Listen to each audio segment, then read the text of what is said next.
২২ গজে লাল সবুজের জার্সি পরে মাঠ কাঁপানো টাইগারদের শিক্ষাগত যোগ্যতা নিয়ে সমর্থকদের কৌতূহল যেন আকাশচুম্বী। টাইগার শিবিরে কারো নামের পাশে রয়েছে মাস্টার্স ডিগ্রি, কেউ আবার পড়ালেখা করেছেন ক্লাস 5 অবধি। তাহলে আজ জেনে নেওয়া যাক বাংলাদেশ ক্রিকেট দলের কোন কোন খেলোয়াড়ের শিক্ষাগত যোগ্যতা সবচেয়ে বেশি। শিক্ষাগত যোগ্যতার দৌড়ে প্রথমে উঠে আসে টাইগারদের দলপতি সাকিব আল হাসানের নাম। শৈশবে পড়ালেখার প্রতি ঢিলেঢালা স্বভাবের কারণে মায়ের হাতে বহুবার মার খেয়েছেন বিশ্বসেরা এই অলরাউন্ডার। মাগুরার এই সোনার ছেলে নিজের মাধ্যমিক ও উচ্চ মাধ্যমিক পাশ করেছেন দেশের ক্রীড়া শিক্ষার তীর্থস্থান বিকেএসপি থেকে। আমেরিকান ইন্টারন্যাশনাল ইউনিভার্সিটি থেকে বিবিএ ডিগ্রি অর্জনের মাধ্যমে তিনি তার শিক্ষাজীবন সম্পন্ন করেন। সাকিবের একসময়ের অন্যতম ঘনিষ্ঠ বন্ধু তামিম ইকবালও প্রখর মেধাবী শিক্ষার্থী ছিলেন। খান পরিবারের এই সদস্য বাল্যকাল থেকেই পড়াশোনা করেছেন ইংলিশ মিডিয়াম স্কুলে। চট্টগ্রামের এই ড্যাশিং ওপেনার নিজের একাডেমিক ক্যারিয়ারের ইতি টানেন বিবিএ ডিগ্রির অর্জনের মাধ্যমে। তামিমের পরেই বাংলাদেশ দলের অন্যতম সেরা ওপেনার হলেন লিটন কুমার দাস। খেলাধুলার পাশাপাশি পড়ালেখায়ও ভীষণ মনোযোগী ছিলেন এই স্টাইলিশ ব্যাটার। দেশসেরা এই ওপেনারের শিক্ষাজীবন কেটেছে বিকেএসপি প্রাঙ্গণে। বিকেএসপির ছায়াতলেই সমাপ্ত হয়েছে তার একাডেমিক কেরিয়ার। টাইগার শিবিরের সাবেক নেতা এবং বাংলাদেশ ক্রিকেটের জ্বলন্ত ধ্রুবতারা মাশরাফি বিন মুর্তজা দর্শন শাস্ত্রের স্টুডেন্ট ছিলেন।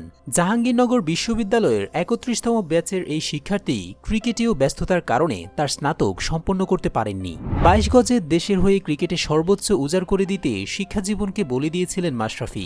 বাংলাদেশ দলে মিস্টার ডিপেন্ডেবল খ্যাত মুশফিকুর রহিমের একাডেমিক কেরিয়ার তার ক্রিকেট কেরিয়ারের মতোই উজ্জ্বল। বগুড়া জেলা স্কুলে ৭ম শ্রেণী পর্যন্ত পড়াশোনা করার পর মুশিও সুযোগ পেয়ে যান বিকেএসপিতে। প্রখর এই মেধাবী খেলোয়াড় এইচএসসিতে জিপিএ 5 পাওয়ার পর জাহাঙ্গীরনগর বিশ্ববিদ্যালয়ের ইতিহাস বিভাগে ভর্তি হন। সেখান থেকেই স্নাতক এবং স্নাতকোত্তর সম্পন্ন করেন। এরপর তিনি উপমহাদেশের ক্রিকেট ইতিহাসের উপর এমফিল সম্পন্ন করেন। টাইগার শিবিরের সবচেয়ে মেধাবী এই খেলোয়াড় ভবিষ্যতে পিএইচডি সম্পন্ন করার অপেক্ষায় রয়েছেন। মুশফিকের ভাইরা ভাই মাহমুদুল্লাহ রিয়াদও পড়ালেখার ব্যাপারে ছিলেন ভীষণ সিরিয়াস। নিজের জন্মস্থান ময়মনসিংহে প্রাথমিক এবং মাধ্যমিকের শিক্ষাজীবন সম্পন্ন করার পর খেলাধুলার সুবাদে তিনি ঢাকায় পাড়ি জমান। খেলাধুলার পাশাপাশি পড়ালেখায় তিনি ছিলেন সমানে সমান। ঢাকায় অবস্থিত আমেরিকান ইন্টারন্যাশনাল ইউনিভার্সিটি থেকে বিবিএ এবং এমবিএ ডিগ্রি সম্পন্ন করেন টাইগার স্কোয়াডের এই সাইলেন্ট কিলার। এছাড়াও আরবি ভাষায়ও বিশেষ দক্ষতা রয়েছে তার। বাংলাদেশ দলের ভবিষ্যৎ সাকিব আল হাসান হিসেবে পরিচিত মেহেদী হাসান মিরাজ। পড়ালেখায় খুব একটা সুবিধা করতে পারেননি মিরাজ। নিজের জন্মস্থান খুলনাতেই শিক্ষাজীবন সম্পন্ন করেছেন তিনি। পড়ালেখায় ফাঁকি দেওয়ার কারণে বাবার হাতে পিটুনি খাওয়া ছিল তার রোজকার রুটিন। খুলনায় অবস্থিত নৌবাহিনী স্কুল অ্যান্ড কলেজ থেকে প্রাতিষ্ঠানিক শিক্ষা সম্পন্ন করেছিলেন তিনি। মিরাজের অন্যতম ঘনিষ্ঠ বন্ধু নাজমুল হোসেন শান্ত ক্রিকেটের পাশাপাশি চালিয়ে যাচ্ছেন নিজের একাডেমিক কেরিয়ার। ক্রিকেটের পাশাপাশি পড়ালেখার প্রতিও আগ্রহ রয়েছে তার। বর্তমানে বাংলাদেশ ইউনিভার্সিটিতে খেলোয়াড় কোটায় বিবিএ সম্পন্ন করছেন দেশসেরা এই ব্যাটার। বড় ভাই শান্তর মতোই খেলাধুলার পাশাপাশি নিজের পড়াশোনা সমানতালে এগিয়ে নিচ্ছেন বাংলাদেশ ক্রিকেটের পোস্টার বয় তাওহিদ হৃদয়। অনূর্ধ্ব ১৯ বিশ্বকাপ জয়ী এই তরুণ তুর্কি মাধ্যমিক এবং উচ্চ মাধ্যমিক পরীক্ষা দিয়েছেন বগুড়ার police lines school and college থেকে। এরপর ঢাকা বিশ্ববিদ্যালয়ে খেলোয়াড় কোটায় ভর্তি হয়ে যান হৃদয়। এই প্রতিষ্ঠানেই আন্ডার গ্র্যাজুয়েশন সম্পন্ন করছেন বাংলাদেশ ক্রিকেট দলের এই নয়া পোস্টার বয়।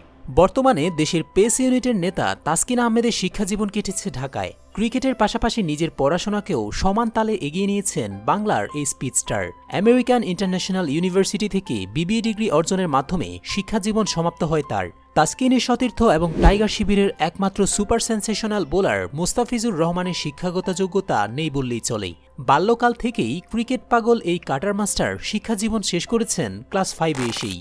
এরপর তিনি আর পড়ালেখাই করেননি। তবে পড়ার টেবিলে মুন্সিয়ানা দেখাতে না পারলেও খেলার মাঠে ঠিকই নিজের কারিশমা দেখিয়ে যাচ্ছেন টাইগার পেস ইউনিটের এই মধ্যমণি। তবে শিক্ষার মানদণ্ডে খেলোয়াড়রা যেমনই হোক না কেন ২২ গজে তারা প্রত্যেকেই বাংলাদেশের প্রতিনিধি।